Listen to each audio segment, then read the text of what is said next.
십자가의 도를 말하면 반응이 두 가지로 갈라집니다. 참 미련하네, 멸망하는 분들은 그렇게 말합니다. 그러나 구원을 얻는 분들은 야, 하나님의 능력이다, 반응이 갈라져요. 그러면 십자가의 도가 무엇입니까? 하나님께서 아들을 보내셔서 사람으로 사람의 죄를 대신해서 대신 죽게 하시고 또 다시 살리심으로 죄를 해결해 주시고, 그분을 믿는 사람에게는 죄사함과 그분의 의로움을 힘입어서 하나님의 자녀의 삶을 땅에서 살다가 이 땅을 떠날 때도 천국까지 우리를 데려간다. 이게 십자가의 도입니다. 이걸 복음이라고 합니다. 이걸 하나님의 지혜라고 말합니다. 여러분, 하나님이 아무리 어리석어도 사람보다는 똑똑해야 되고, 하나님이 아무리 힘이 없어도 사람보다는 강해야 기댈 수 있는 하나님 아니겠습니까? 여러분, 죽음의 원인이 무엇입니까? 성경은 말합니다.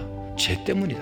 하나님의 심판의 결과로 죽음이 온 것입니다. 해결해야 됩니다. 해결할 수 있습니까? 태생적인 인간이 그 속에 살다가 그 속에서 죽는데 어떻게 해결합니까? 사람이 해결을 못하니까 하나님의 아들이 사람으로 온 것이고 죄를 대신한 것이고 대신 죽어준 것이고, 그래서 그 죄와 죽음을 해결해 준 것입니다.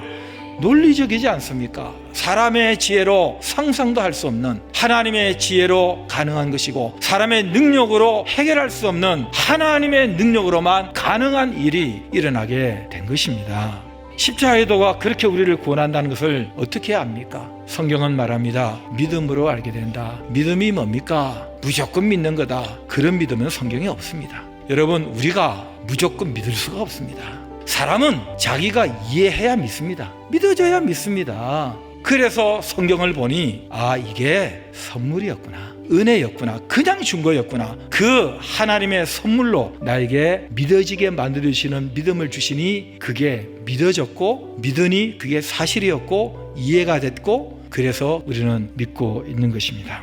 믿음은 인격 속에 담깁니다. 나의 이 지식과 지혜, 지성, 내가 작동돼야 됩니다. 내 감정이 따라줘야 됩니다. 내 의지가 뒤따라갑니다. 그래서 신앙을 갖게 됩니다. 바울은 자신의 경험을 그래서 얘기를 하는 것입니다. 사람은요, 자기가 경험한 얘기를 합니다. 선물을 받으면 그게 너무 좋은 겁니다. 선물 받은 우리가 너무 좋으니 너도 그 선물 받을 수 있다는 걸 받은 사람 입을 통해서 듣게 해서 전도로 예수 믿게 하는 것입니다.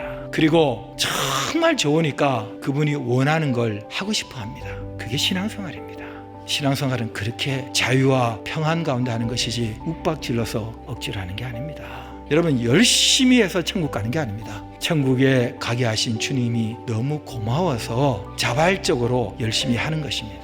우리가 이 땅을 떠나갈 때에 죽음을 넘어서서 영원한 생명 천국으로 데려가시는 하나님의 지혜, 하나님의 능력이 우리와 함께 하십니다. 우리가 이런 선물을 받은 사람임을 잊지 마시기 바랍니다.